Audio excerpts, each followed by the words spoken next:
So we are looking, as we move forward, to do away with bonus densities, and that's a complicated term, but what we want to do is really turn the tides. We want to make sure that development pays for development, we're listening to the citizens, we are working together to create a great community. So sometimes the densities have been enhanced by issues like having mixed use or having commercial with the residences, and we are looking to change some of that with this initiative. So will you break down maybe if parks are affected or if shopping centers, people aren't living, that kind of thing, how that affects it? Mostly this is a residential issue. We've had a lot of growth in our multi-use developments, lots and lots of apartment buildings being built, and we feel like we need to make sure that those developers are paying the right fees, right impact fees, right recreation fees. We also need to look at what those units look like as they approach the street. Are they truly mixed use? Is there retail and commercial on the front? And that's what we're looking forward to defining. Will that money affect taxpayers here?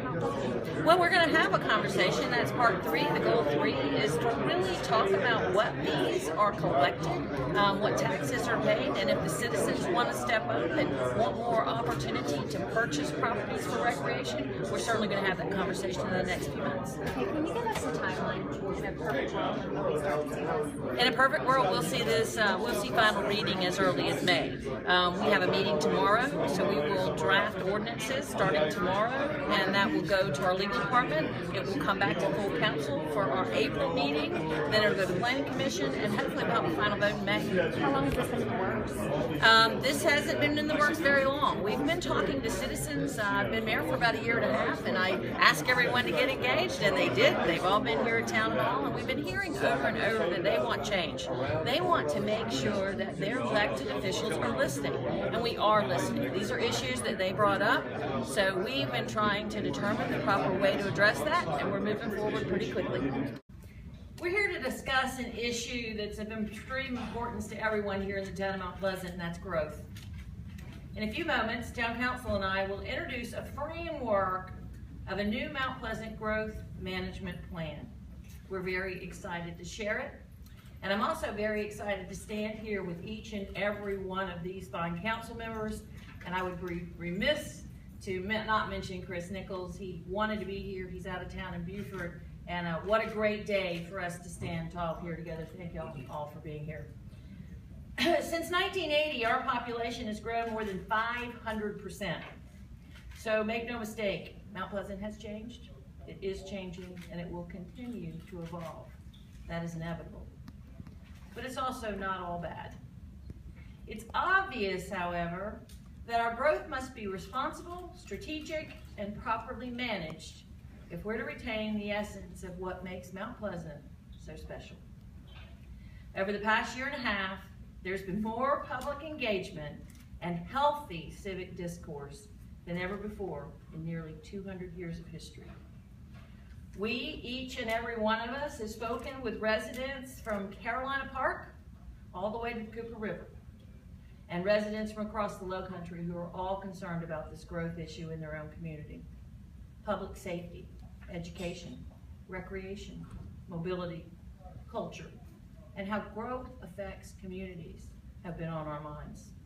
The common thread we hear over and over again is the passion for this place we live. All of that information played a role in why we're here today, and I'm really excited to get down into the meat of it. We're here to lay out a framework. This is a new course forward. This is going to help preserve the quality of life.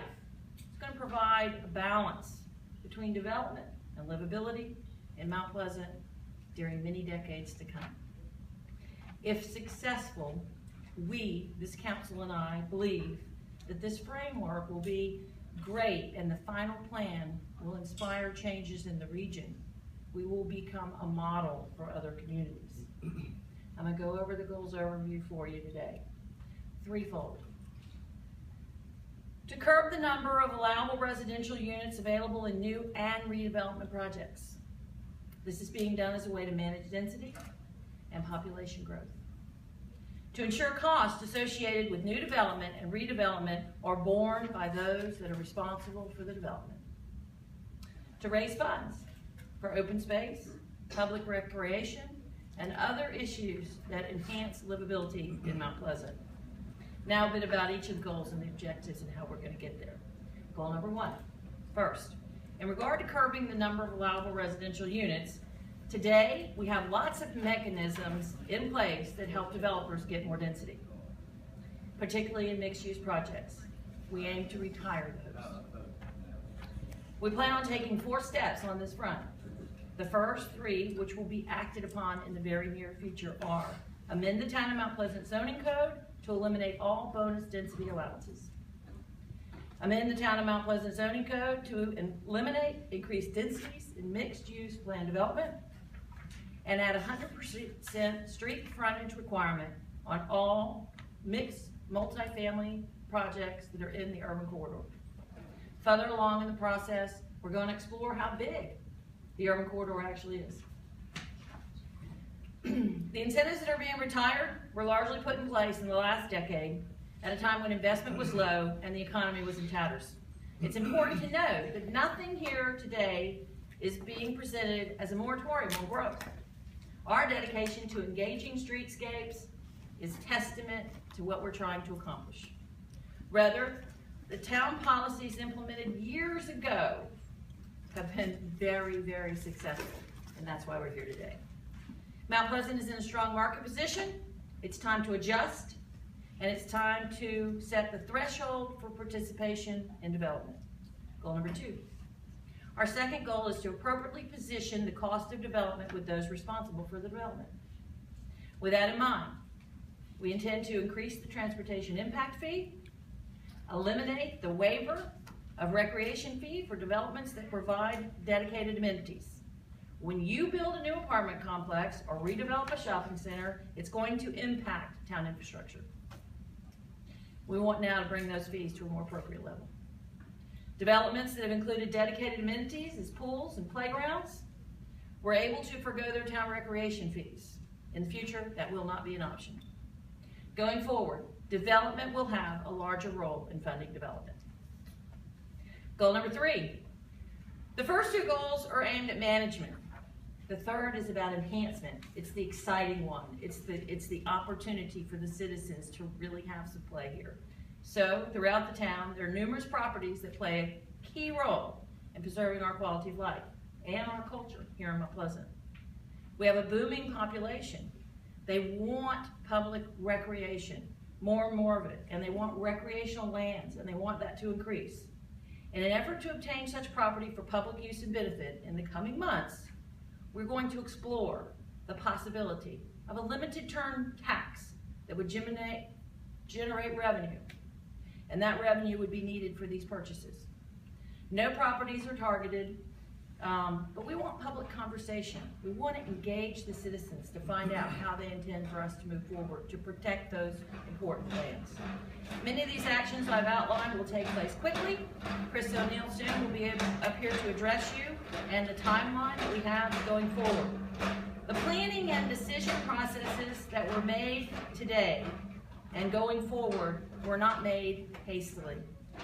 We observed, all of us, every council member, and reviewed town growth and population, the trends, and we weighed that information with all the public input that we've got and that we have had before we decided to move forward. Ultimately, this framework is a step in unifying our whole community and this council. We are all together in this issue. Whether you've lived here for 6 decades or 6 months, 29464 or 2966, we're all Mount Pleasantonians. We're going to go strong together. Remember, this is a council initiative. We've arrived here today because of the hard work, and we're going to move forward together as a team, and we're thankful for your support.